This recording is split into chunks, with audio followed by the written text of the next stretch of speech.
प्यारे भक्तों, क्या आपको संतान प्राप्ति में कोई बाधा आ रही है? क्या आप चाहते हैं कि आपका पुत्र एक तेजस्वी और स्वस्थ संतान हो? क्या आपके संतान जन्म के बाद बार बार स्वास्थ्य समस्याएं हो रही हैं? तो आपको शनि महाराज का इस मंत्र का जाप अवश्य करना चाहिए, क्योंकि यह मंत्र बहुत ही शक्तिशाली और अचूक मंत्र है। इस मंत्र के नियमित 108 बार जाप करने मात्र से ही आपका पुत्र तेजस्वी और बुद्धिमान हो जाएगा और गर्भधारण में आ रही बाधाएं समाप्त हो जाएंगी। संतान दीर्घायु और बुद्धिमान बन जाएगा। इसलिए प्यारे भक्तों, आप शनि देव के इस महामंत्र का जाप अवश्य करें। और जब भी आप इस मंत्र का जाप करें तो इस वीडियो को अपने मोबाइल फ़ोन पर या स्पीकर पर चलाकर छोड़ दें, ताकि आप बिना कोई समस्या के इस महामंत्र का जाप कर पाएं। यह मंत्र बहुत ही शक्तिशाली और प्रभावशाली मंत्र है।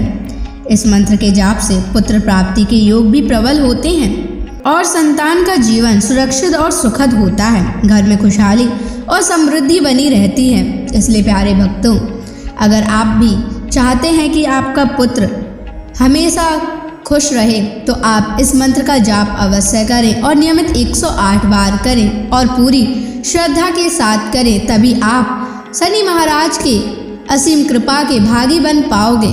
और अगर आप शनि देव का आशीर्वाद प्राप्त करना चाहते हैं तो इस वीडियो को लाइक और चैनल को सब्सक्राइब जरूर कर दीजिए और कमेंट बॉक्स में जय शनि महाराज अवश्य लिख दीजिए। तो चलिए भक्तों, मंत्र का जाप करना प्रारंभ करते हैं।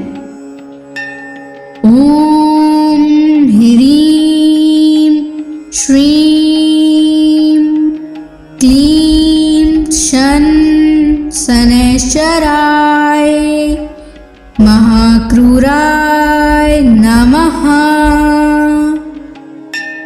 ओम ह्रीं श्रीं क्लीं शन शनैश्चराय महाक्रूराय नमः।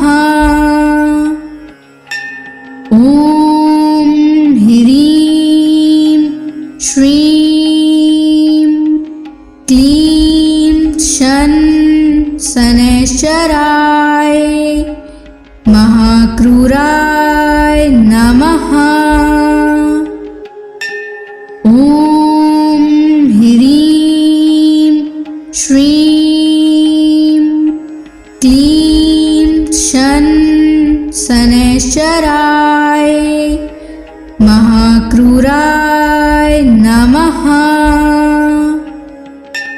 ओम ह्रीं श्रीं क्लीं शन शनैश्चराय महाक्रूराय नमः।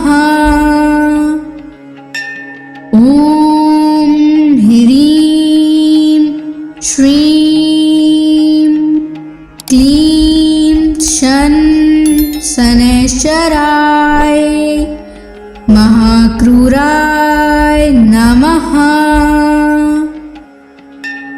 ओम ह्रीं श्रीं क्लीं शन शनैश्चराय महाक्रूराय नमः। ओम ह्रीं श्रीं क्लीं शन शनैश्चराय महाक्रूराय नमः। ओम ह्रीं श्रीं क्लीं शन शनैश्चराय महाक्रूराय नमः। ओम ह्रीं श्रीं क्लीं शन शनैश्चराय महाक्रूराय नमः।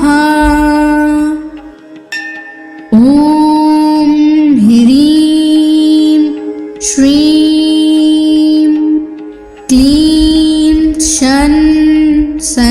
शनैश्चराय महाक्रूराय नमः। ॐ ह्रीं श्रीं क्लीं शनैश्चराय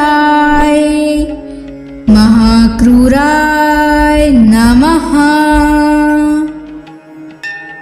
ॐ ह्रीं श्रीं क्लीं शनैश्चराय महाक्रूराय नमः। ॐ ह्रीं श्रीं क्लीं शनैश्चराय महाक्रूराय नमः। ॐ ह्रीं श्रीं क्लीं शनैश्चराय महाक्रूराय नमः। ॐ ह्रीं श्रीं क्लीं शनैश्चराय महाक्रूराय नमः। ॐ ह्रीं श्रीं क्लीं शनैश्चराय महाक्रूराय नमः। ॐ ह्रीं श्रीं क्लीं शनैश्चराय महाक्रूराय नमः। ॐ ह्रीं श्रीं क्लीं शनैश्चराय महाक्रूराय नमः। ॐ ह्रीं श्रीं क्लीं शनैश्चराय महाक्रूराय नमः। ॐ ह्रीं श्रीं क्लीं शनैश्चराय महाक्रूराय नमः। ॐ ह्रीं श्रीं क्लीं शनैश्चराय महाक्रूराय नमः। ॐ ह्रीं श्रीं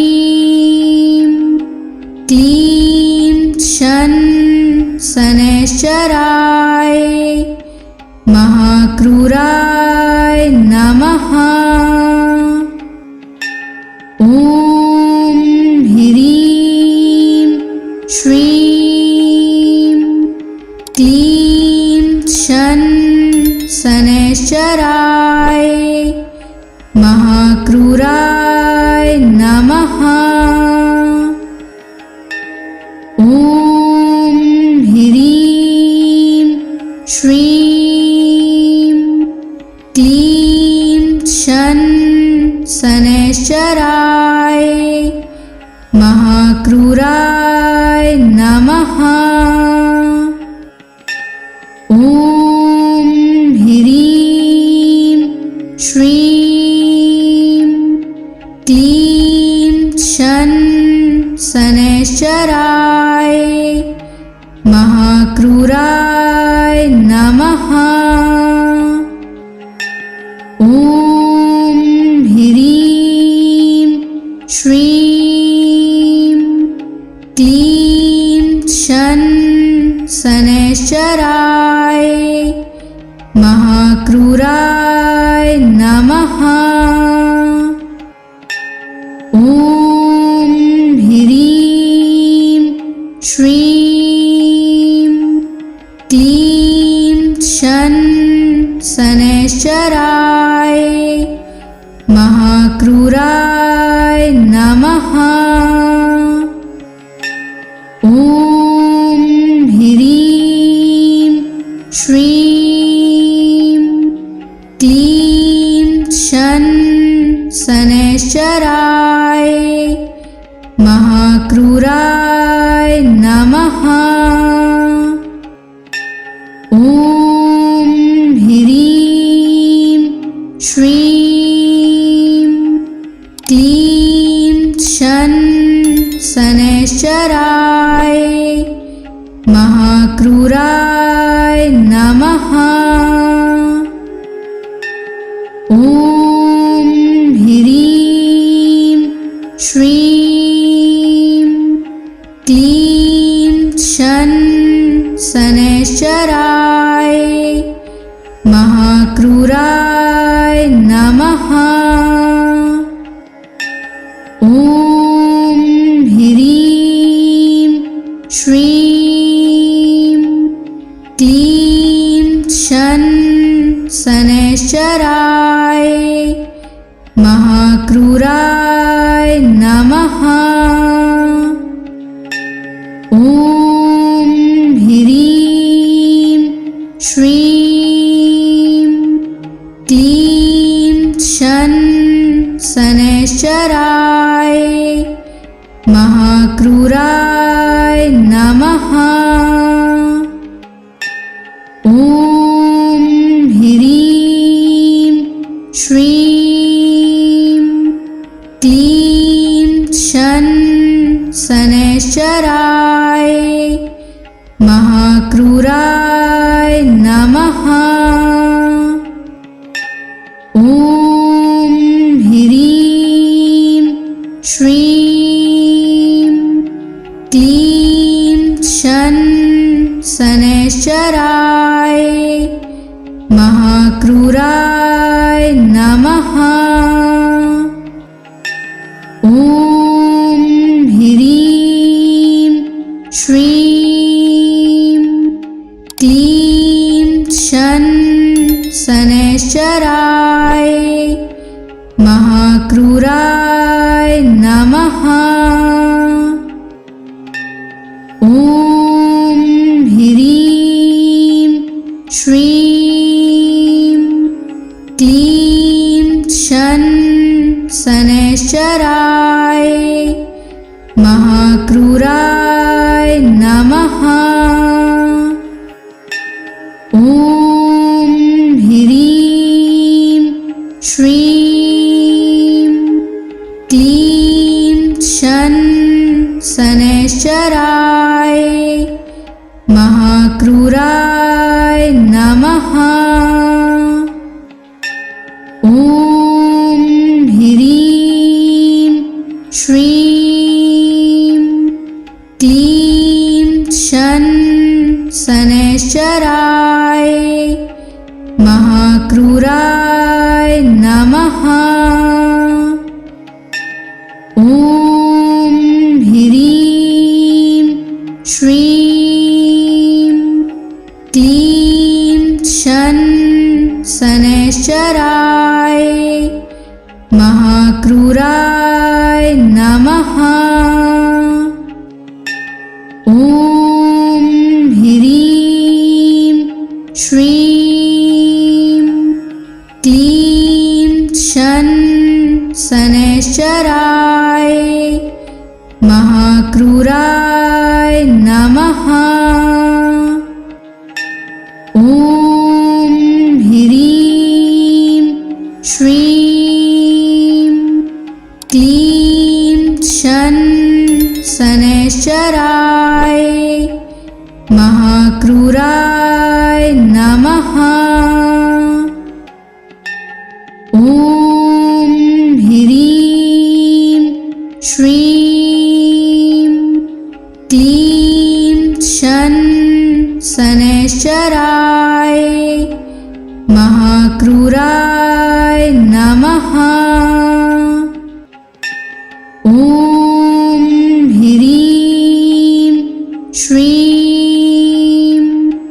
क्लीं शन शनैश्चराय महाक्रूराय नमः। ॐ ह्रीं श्रीं क्लीं शन शनैश्चराय महाक्रूराय नमः। ॐ ह्रीं श्रीं क्लीं शन शनैश्चराय महाक्रूराय नमः। ॐ ह्रीं श्रीं क्लीं शन शनैश्चराय महाक्रूराय नमः। ॐ ह्रीं श्रीं क्लीं शन शनैश्चराय महाक्रूराय नमः। ॐ ह्रीं श्रीं क्लीं शन शनैश्चराय महाक्रूराय नमः। ॐ ह्रीं श्रीं क्लीं शन शनैश्चराय महाक्रूराय नमः। ॐ ह्रीं श्रीं क्लीं शन शनैश्चराय महाक्रूराय नमः।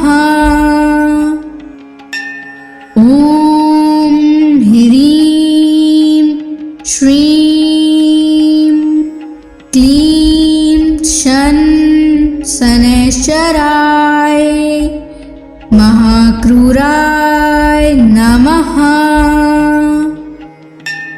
ॐ ह्रीं श्रीं क्लीं शन शनैश्चराय महाक्रूराय नमः।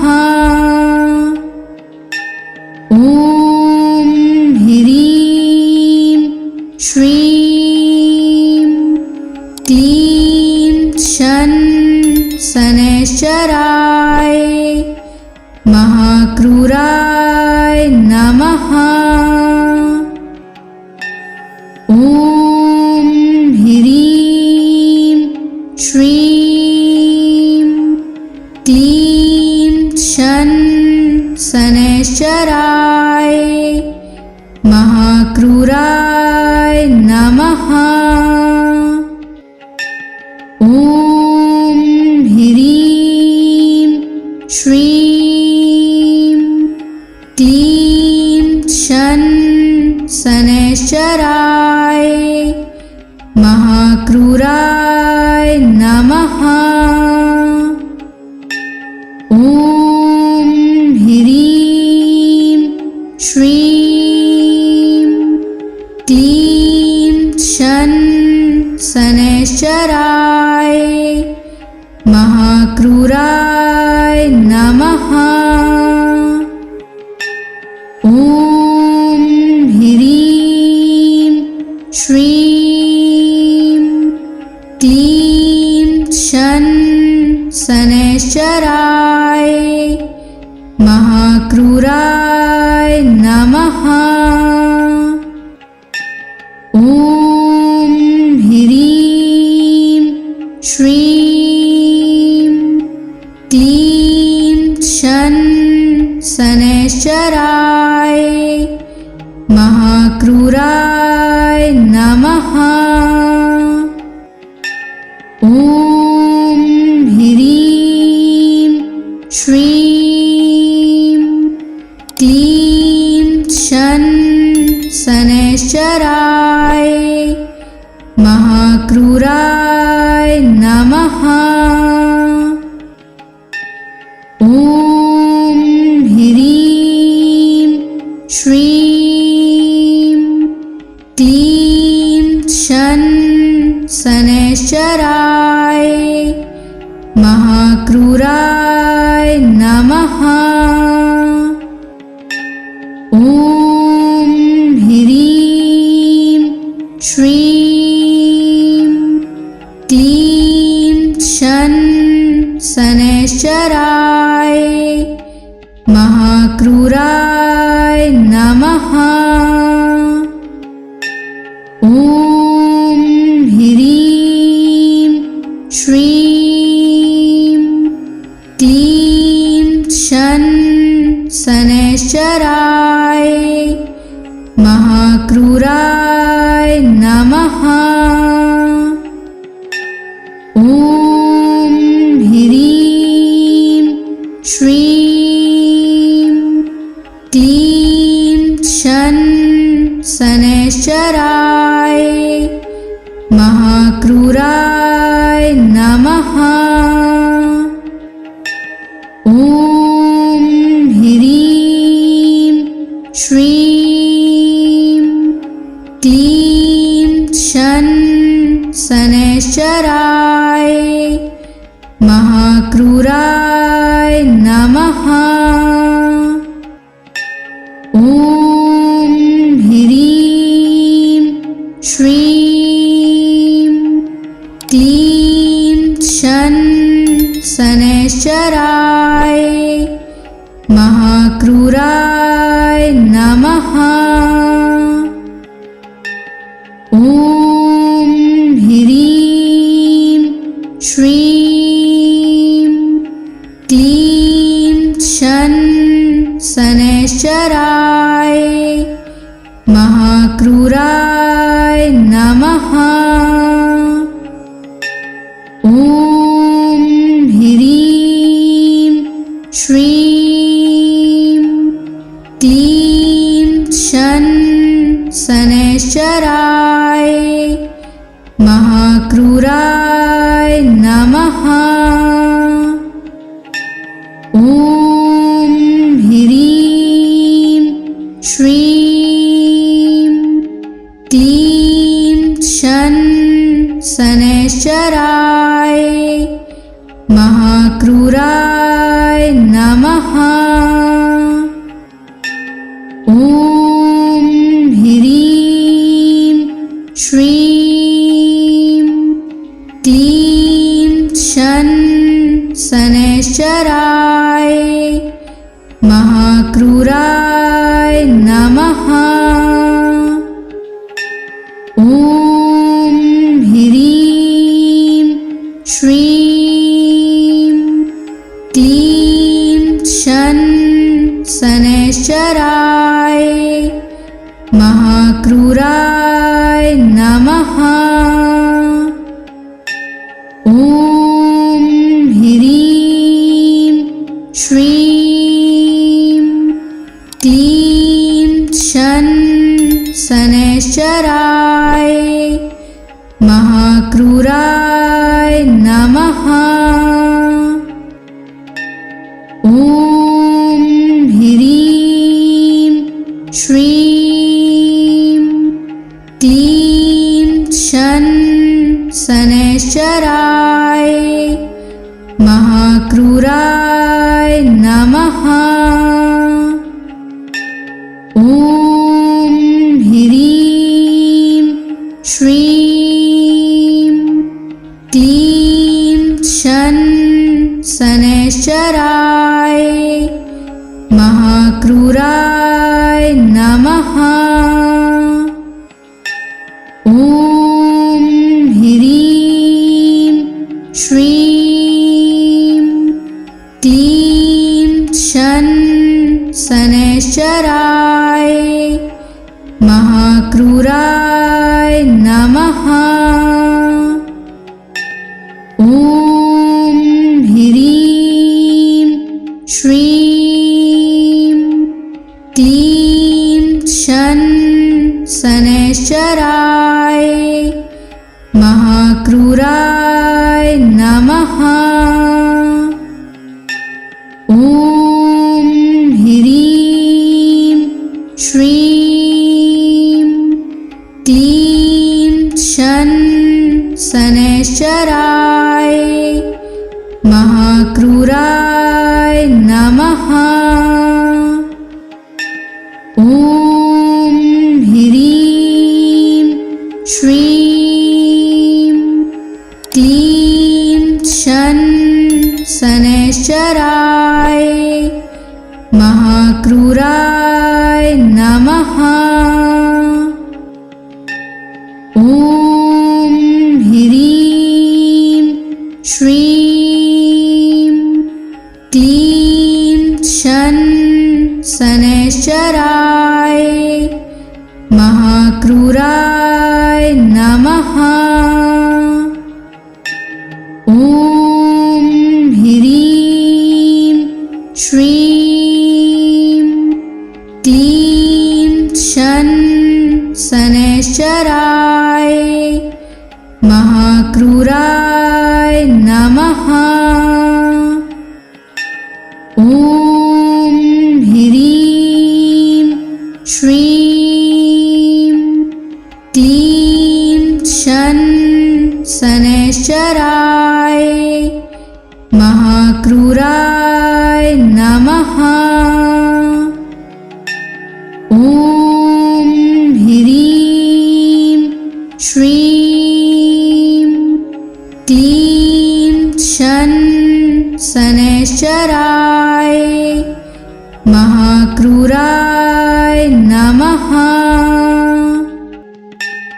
ॐ ह्रीं श्रीं क्लीं शन शनैश्चराय महाक्रूराय नमः। ॐ ह्रीं श्रीं क्लीं शन शनैश्चराय महाक्रूराय नमः। ॐ ह्रीं श्रीं क्लीं शन शनैश्चराय महाक्रूराय नमः। ॐ ह्रीं श्रीं क्लीं शन शनैश्चराय महाक्रूराय नमः। ॐ ह्रीं श्रीं क्लीं शन शनैश्चराय महाक्रूराय नमः। ॐ ह्रीं श्रीं क्लीं शन शनैश्चराय महाक्रूराय नमः। ॐ ह्रीं श्रीं क्लीं शन शनैश्चराय महाक्रूराय नमः।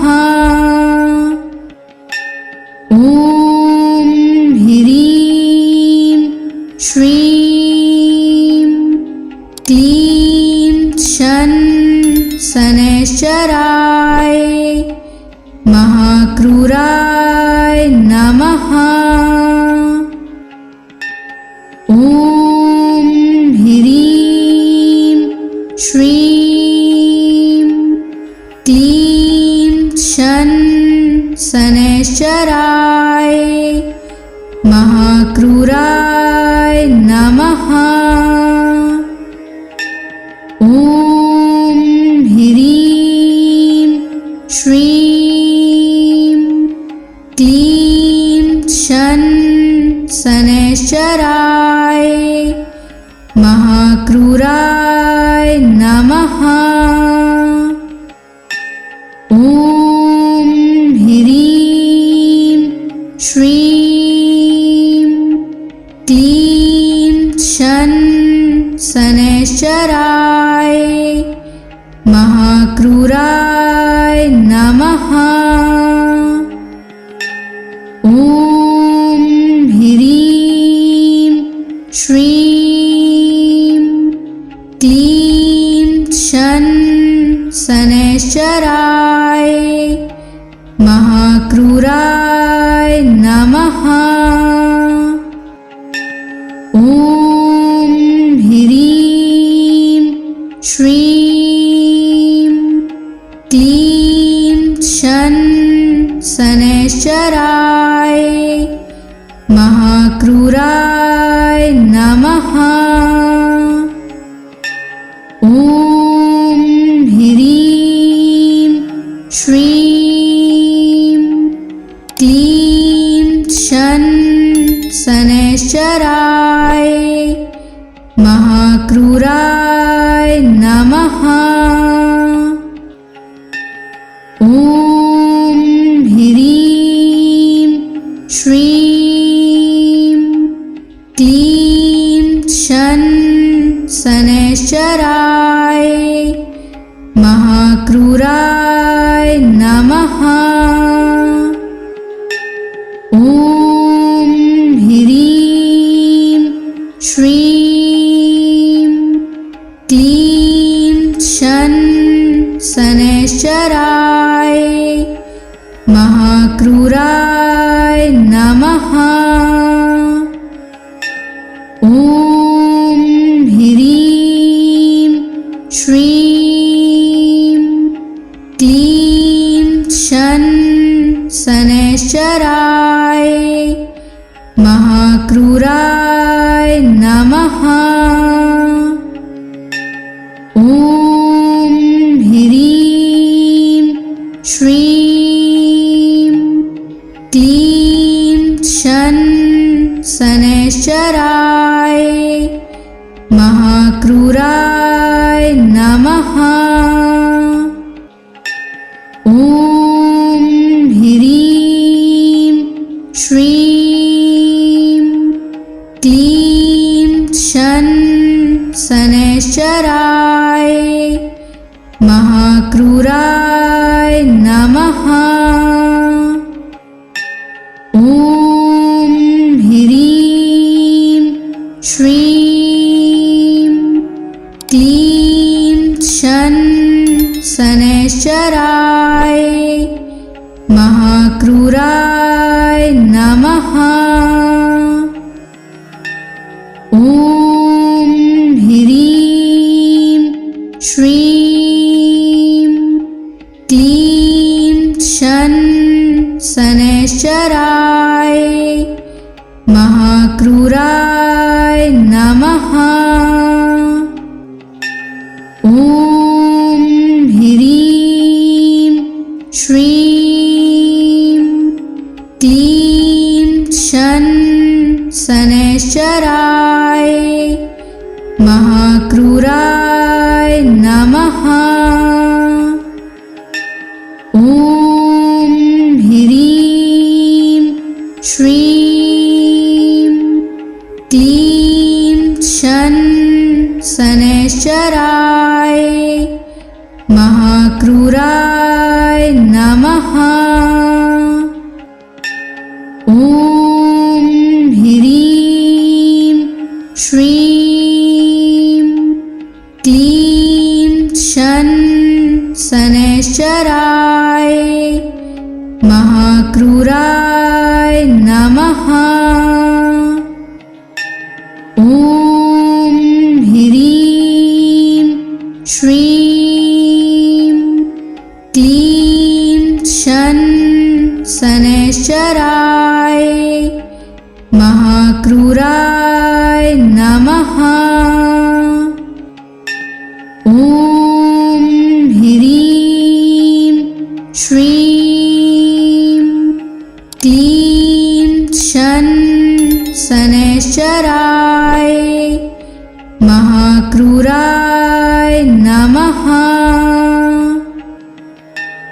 ॐ ह्रीं श्रीं क्लीं शन शनैश्चराय महाक्रूराय नमः।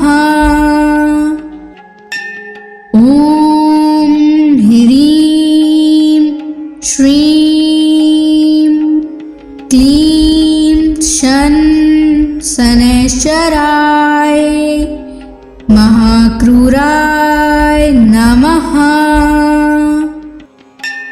ॐ ह्रीं श्रीं क्लीं शन शनैश्चराय महाक्रूराय नमः।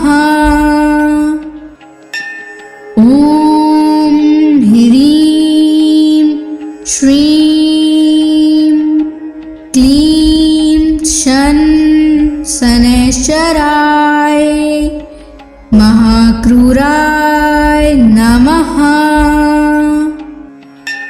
ॐ ह्रीं श्रीं क्लीं शन शनैश्चराय महाक्रूराय नमः।